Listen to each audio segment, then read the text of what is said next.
You're listening to NGSC Sports Radio. Hear us live on ngscsports.com, where you can get awesome analysis for all things sport. Or check out our podcasts on iHeartRadio, Spreaker, iTunes, TuneIn, and much more. For our latest videos, head to NGSC Sports YouTube channel. Follow us on Twitter at NGSC Sports and like us on Facebook. NGSC Sports. We never stop.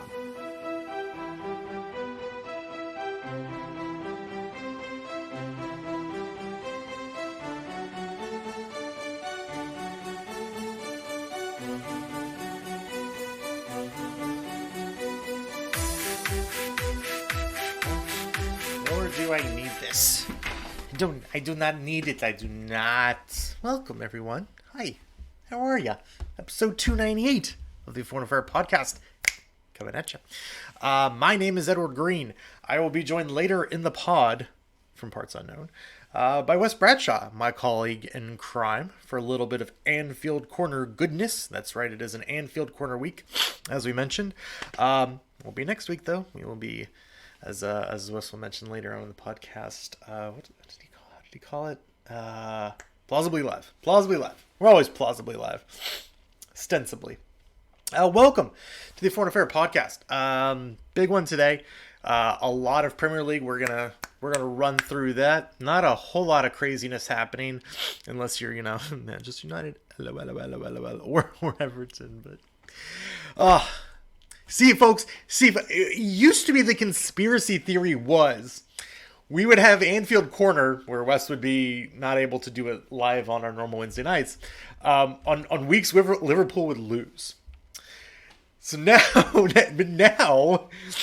on a week where we could have had amazing talk about the capitulations from Everton and Manchester United, he's off. So that should put the conspiracy theory to rest. Once and for all. Thank you. As always, we are presented by NGSC Sports at ngscsports.com. We never stop. And this podcast sure as hell doesn't either. So like I said, talking Prem, do a quick FA Cup review and preview sort of shindig here, because there was still replays happening, and for one football club, I'm pretty sure they wish it hadn't. So we will have that, and we'll have, of course, news and notes, the watch for, and as I mentioned towards the end there, Anfield Corner will be coming in hot and heavy. So let's get started with the Premier League week, because we did have midweek matches in review. And full disclosure, folks, Wes recorded his part Wednesday night into Thursday morning. I am actually recording this at about 6 o'clock Eastern on Thursday afternoon, so not too much far away from when you'll be getting this. We'll be getting this out the door pretty quick today. But so I will have all the results. Unfortunately, Wes will not be able to comment on today's Liverpool match, but I will be able to keep you guys up to date on that. But for the rest of the matches, starting back on Saturday, Tottenham Hotspur was literally millimeters away from winning at Vicarage Road over Watford, but it does end in a 0-0 draw. And so, as you know, as we like to say, justice, it happened. That's all you need to know. Arsenal draws 1-1 over Sheffield. Oh, the plucky Blades. They get an 83rd minute goal from John Fleck. Oh, what a delicious English Sheffield United name. Big win again for Sheffield United, as they are just determined to stay in the top half of the table this year. And it looks like they have a very good chance to do it. Amazing story. Every week we're going to keep saying it. Amazing story for them. It wasn't the only draw with a top 6 team. Top 6 in air quotes. Manchester City draws Crystal Palace 2-2. Sergio Aguero thought he had rescued all 3 points in the final 10 minutes with a brace. However, Fernandinho with the own goal. That's not the OG you want to be. Now in the 90th minute, gets Crystal Palace back level at 2-2. And unfortunately for them, that again, just one more notch in the title chase is truly done, guys. We can stop talking about it now. So yeah, City, Palace, 2-2 draw. Big result for Palace when it started to look like they had kind of taken the brunt of the hard part of their schedule and was like, okay, they're our pretenders. To go on the road at City, get a draw. That's big. Wolves, big comeback win at suddenly resurgent Southampton. The Saints took a 2-0 lead inside the first 35 minutes, but Wolves come back with 3 unanswered in the second half. Raul Jimenez, who has been a goal-scoring machine this year. He would get to his 20th of the season today, but he had the brace, including the eventual winner for Wolves in this one. Another big win for them. Oh, poor dudes. Oh, I don't like cats meowing up a storm. West Ham won. Everton won. They have the better result for Everton, I guess, this week. Dominic Calvert-Lewin with the equalizer this one just before the stroke of halftime. Norwich, big, important win over Bournemouth. 1-0. Timo Pukki with the penalty. Penalties for Pukki in the 33rd minute. Norwich circling the drain, but trying to stave off relegation for a little bit longer. A very important win over similarly struggling Bournemouth. Brighton Hove and Aston Villa drew 1-1. Jack Grealish with the late goal to make it a 1-1 draw at the Amex. And then Newcastle beats Chelsea. Isaac Hayden with a scramble goal in the 94th minute to break blue hearts as Newcastle gets a delicious, delightful win in the dying moments of their match. Big result for them and more to come for Chelsea. On Sunday, Burnley beats Leicester 2-1. Leicester, though, looking comfortably in that top 3 position. Excuse me 1 second.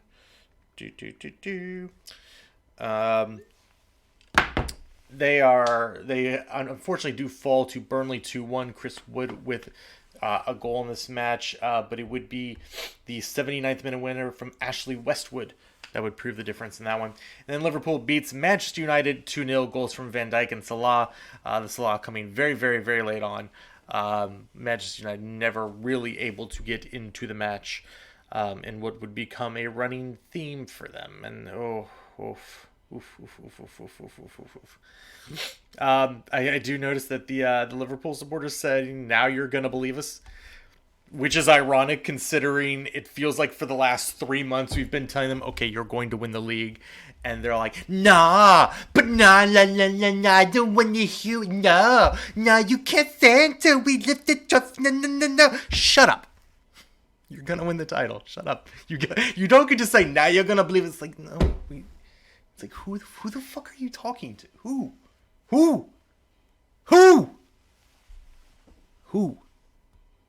Hootie Bird. So yeah, I'm just like, come on, guys. Come on. Like no fucking shit. Come on. So that's in the store midweek matchups. United's in bad shape though. Aston Villa beats Watford 2-1. Big goal for Aston Villa as Tyrone Mings comes up huge in the 95th minute. A lot of late goals this week to beat Watford and keep them down towards the bottom of the table. So big win though for Aston Villa, as well as they're looking to just kind of prop themselves up currently on the outside of that relegation scrum. There's a great article in the Athletic this week talking about how to protect a 2-goal lead in the final 2 minutes at home. Everton probably will need to read that. Spoiler alerts, the article is based on this match. But Everton lose a 2-0 lead in the final 2 minutes to Newcastle. Somehow, someway, Florian Lejeune, the defenseman, comes up with 2 big goals for Newcastle in the final few minutes, one off a set piece, the other just off a scrum in the box to steal a point. Like, just smash and grab job at Everton. Just insane.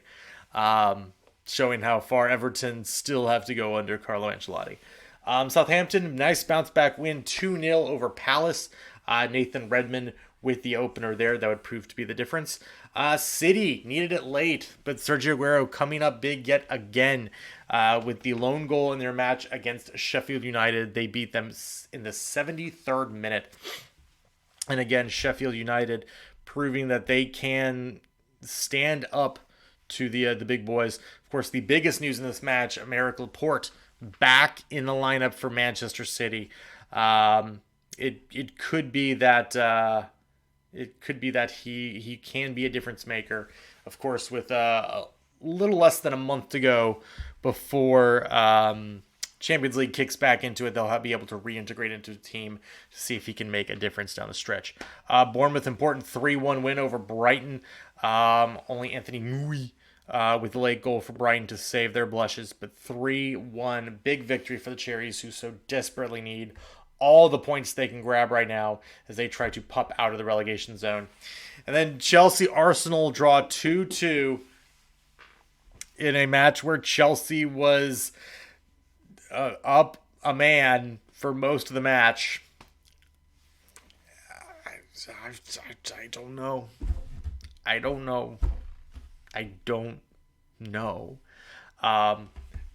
The interesting thing is we did talk about this earlier in the season. It was always going to be interesting to see how Chelsea responded later on in the season as the matches started coming hot and heavy. Would the young kids still be able to keep up their great start through this period? And so far, it looks like they are starting to struggle a little bit. Again, being up a man at home with, at the time it happened, it was a 1-goal. It became a 1-goal lead. The red card coming from Sideshow Bob Luiz, leading to Jorginho nailing the penalty in the 28th minute. If you're Chelsea, you have to win this match. Like, you just do. So that's unfortunate. But a big road point for Arsenal there. Still have not won a road match against the quote-unquote top 6 in the last 25 matches. Thanks, Wes Bradshaw. Appreciate that one. So then we move on to Wednesday's matches. Leicester, a dominating 4-1 win over West Ham. Ayoze Perez with a second-half brace to keep any thoughts of West Ham getting back into the match out of reach. Tottenham getting a late Youngman Son goal to win 2-1 over Norwich. Dele Alli also with a goal in that one to get Tottenham back to winning ways. And then Burnley beats Manchester United at truly the theater of nightmares. 2-0 is the score. Chris Wood and a great goal from Jay Rodriguez combining to give Burnley such a good feeling coming out of this match. And judging by the rows of empty seats at Old Trafford, it's getting bad. But hey, Ole got a vote of confidence. He's going to be here at least through next year. So, hey, can't wait. It's going to be great, everybody. And then finally, to wrap up this week of Premier League mega matches, Liverpool gets a late goal from Roberto Firmino to beat Wolves 2-1. Raul Jimenez with his third goal of the week of fixtures was the equalizer just after halftime that looked to propel Wolves to a glorious victory, but 'twas not to be the case.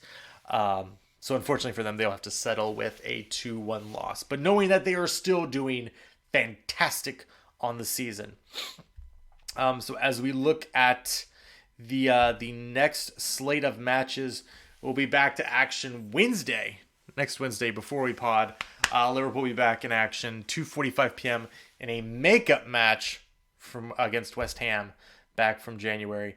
And then next Saturday, we get back in earnest to Premier League action with 8 games on Saturday and 2 on Sunday. One of the big ones, 11:30 Sunday, Tottenham hosting Manchester City. Those have been very interesting matchups the last few times they've played. Very, very interesting. Also of note, 12:30 Saturday next week, Manchester United will be taking on Wolves. Excuse me one second. Bless me. For the third time in roughly a month after their 2 meetings in the FA Cup. So some big stuff there. Leicester also plays Chelsea that week. But again, that's not this weekend. That's next weekend. Quick look at the table. Liverpool 16 points up on City, who are in second place. City 3 points up on Leicester. Leicester, though, with an 8-point cushion over Chelsea, who are in fourth. And then it's United, Tottenham, and Wolves, all at that joint 5th position, just separated on goal differential at 34 points. Sheffield United right behind them at 33. And then it's Southampton at 31. This was a relegation team like a month ago. And now they're in, like, what place? 5, 6, 8, 9th. It's a crazy table. The difference between United in 5th and West Ham or Watford in 19th is 11 points. It's less than the gap from 2nd to 1st. 5th to 19th. It's just 11 points. It's crazy. So at the bottom of your heart, add that relegation zone. West Ham currently sitting outside only thanks to goal differential with 23 points. Bournemouth and Watford also each have 23 points, and they're only 2 back of both Brighton and Aston Villa. So there's a contingent of teams that are in very big trouble. Norwich at 17 points, 6 points clear from safety. They will need to start picking up wins, not just draws, to start getting out of this hole. But that is your Premier League wrap-up. Real quick, FA Cup, there was one more replay that needed to happen. And it was, if I can find it here, yes. Tranmere Rovers beating Watford in added extra time 2-1. Connor Jennings, the winner in the 104th minute, as the League One side Tranmere Rovers beats Watford. There you go, folks. There you go. The magic of the cup. So this weekend is an FA Cup weekend. Yay. Starting this Friday, actually. Northampton, one of the lone League Two side left in the competition, the lowest team remaining. They will be hosting Derby. QPR gets Sheffield Wednesday. Brentford takes on Leicester. Southampton hosts Tottenham. Millwall hosts Sheffield United. Reading takes on Cardiff. West Ham plays West Brom. Burnley plays Norwich. Coventry City gets Birmingham. Newcastle United hosts Oxford. Pompey takes on Barnsley. Hull City gets Chelsea. Man City gets Fulham. Tranmere, after their win against Watford, gets to host Manchester United. Another win for you, boys. And then Shrewsbury Town hosts Liverpool, Gate Money, and Bournemouth play Arsenal. So that's your FA Cup weekend. And that is your soccer talk for the week. Real quick, shout outs to a couple of athletic articles. We do love to pimp the athletic. They did a great article last week, Dominic Feifeld, on Brentford's B team. It is amazing. The story of these guys and them going around and playing a bunch of different teams. It's a great story. Go check that out for sure. Some transfer news. Nabil Bentaleb heading back to the Premier League after getting tossed from Schalke 04 in the Bundesliga. The former Spurs man is coming back, and he'll be heading to Newcastle. He'll be heading to Newcastle to see if he can resurrect his career. Of course, it ended poorly at Spurs. It ended very poorly at Schalke with getting suspended multiple times this year. Let's see what Newcastle can do with him. Also coming through today, there was another transfer, Victor Moses, leaving Chelsea to go to Inter. Inter not stopping. There's also been a lot of reports that Christian Eriksen's deal to Inter is finally done. That does look to be wrapping up here. And then in our last little bit of news, proving once again, he's a big fan of our podcast for some reason. Pep Guardiola saying that the Carabao Cup should be eliminated to clean up the calendar and how many of the holiday fixtures there are. It's just been saying this for like years, boys.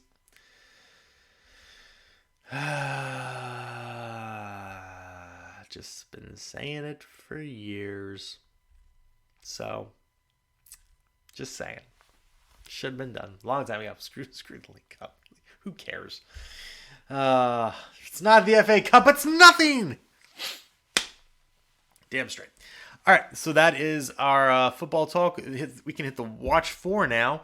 Watch the first episode of Avenue 5 on HBO this week, starring Hugh, Laurie, and from Armando Iannucci. The guy who made The Thick of It and Veep. Excuse me, I'm going to sneeze again, I think. Bless me, big time. Good first episode. The glorious return of Hugh Laurie's American accent. And I mean that literally. Go watch the first episode. You'll figure out what I mean. It's great. It's a great show. It's a really good show so far. I'm very excited to see where it goes. What else I'm excited for is, of course, Anfield Corner, which we're going to toss out to Wes Bradshaw right now. Wes, my friend, take it away. Hey guys, welcome to this week's edition of Anfield Corner. I'm Wes Bradshaw. Sitting out in my truck right now after a brutal night shift. It is extremely cold. My truck is covered in frost, so as I try to defrost everything, let's take a look around football this past week. Of course, this is Anfield Corner, so who else are we going to highlight? We're going to highlight the mighty Liverpool Football Club. I guess at this point, I don't think it's too crazy to say it. They're the best team in the world right now. And another convincing victory this week, 2-0 over Manchester United. Virgil van Dijk opened the party with a towering header off a corner. Liverpool had 2 goals disallowed in the first half. One legit, Wijnaldum was offside. The other one definitely arguable, the VAR decision that Van Dijk fouled David De Gea before Roberto Firmino's fantastic finish. But that one came off the board as well. So Liverpool played most of that matchup 1-0, and then near the last kick of the game, Alisson releasing Mo Salah with an absolute gorgeous pass. Salah fending off Daniel James and finishing coolly past De Gea to make it a 2-0 final. Liverpool are just absolutely rampant. The crowd breaking out. Now you're going to believe us. We're going to win the league. It does feel somewhat inevitable that Liverpool are going to walk away with this Premier League title this season, the first in 30 years, the one that we want the most. It's just looking more and more like it. Add to the fact that Manchester City are somewhat inconsistent, Leicester are somewhat inconsistent, and don't even get us started on Chelsea. United turned around, lost to Burnley 2-0. Chelsea have their issues. Everybody has issues. Liverpool are the least issue team at the moment. A nice big cushion right now after a Manchester City victory. Folks, I'm doing this it's Thursday morning at 7 a.m. Eastern time, so Liverpool don't kick off for another 6, 7, 8 hours around here where they take on Wolves. So as of this very moment, Liverpool a 13-point cushion in the Premier League, but critically they have 2 matches in hand. And they take on Wolves today, one of their, Wolves, a team fighting for a top 4 spot. That match could be at Molyneux. Woo! Excuse me, folks, I told you it was a long night. That one going to be at the Molyneux. If Liverpool win, they reestablish that lead to 16 with still a match in hand. So right now, Liverpool's sitting very, very comfortably atop the Premier League. And it is looking like it's going to be a red spring in England. Speaking of that other team that was in that match, though, Manchester United. Wow. Losing to Liverpool is one thing. Then you turn around and on Wednesday they lose 2-0 at home to Burnley.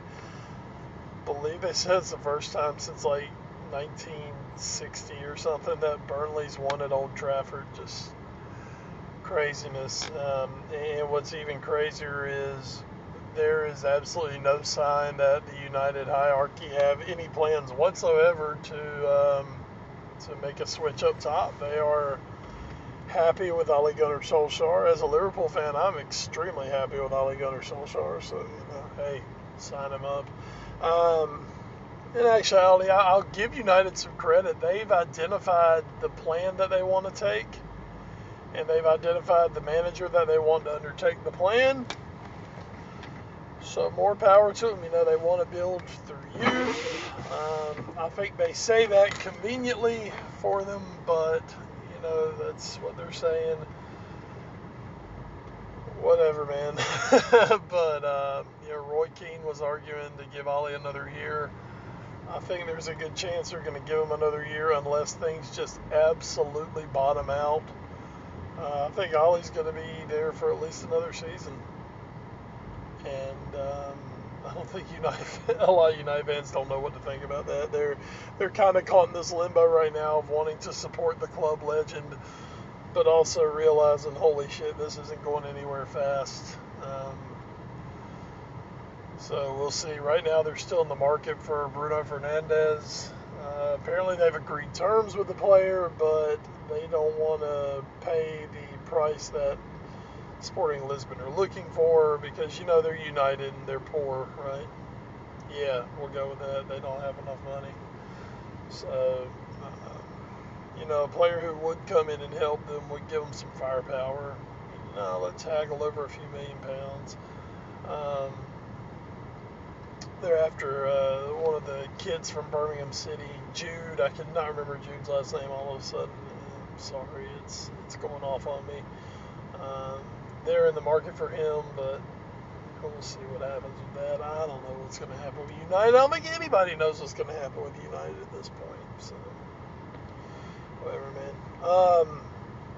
Big name that could be moving before deadline day of the transfer window. Of course, we'll hit you guys next week one more time before the transfer window closes.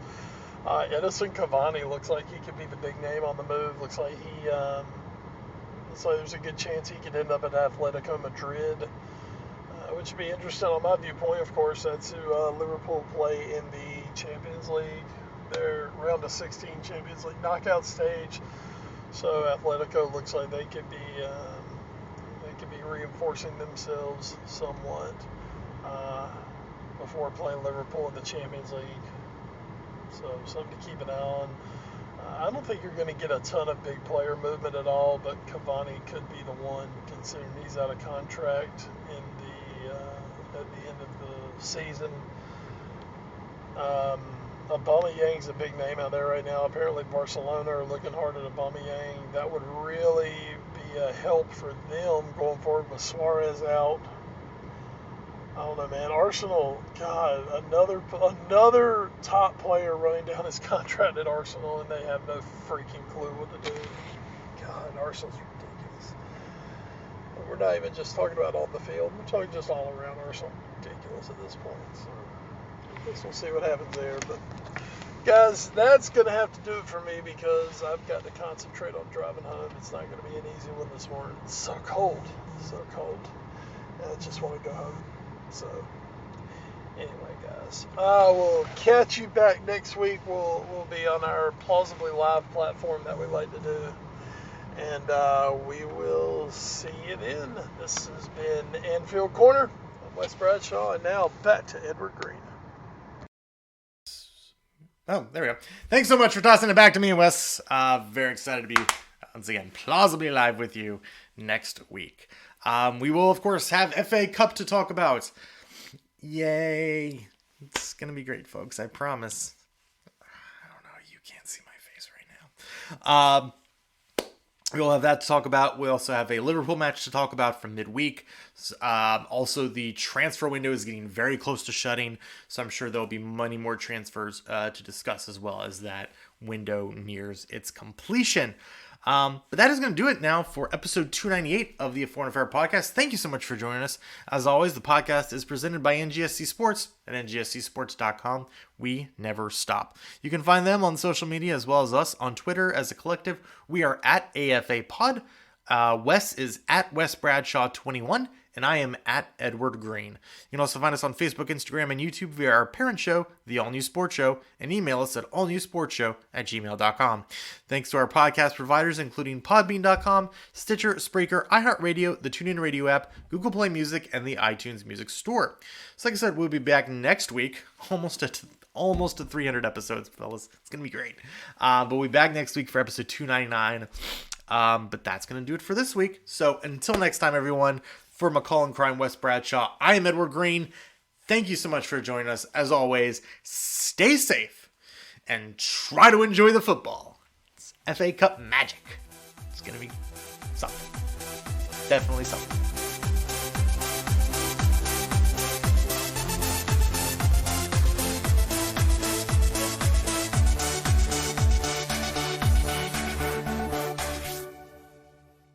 You're listening to NGSC Sports Radio. Hear us live on NGSCsports.com, where you can get awesome analysis for all things sport.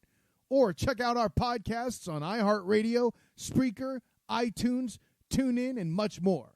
For our latest videos, head to NGSC Sports YouTube channel. Follow us on Twitter at NGSC Sports and like us on Facebook. NGSC Sports. We never stop.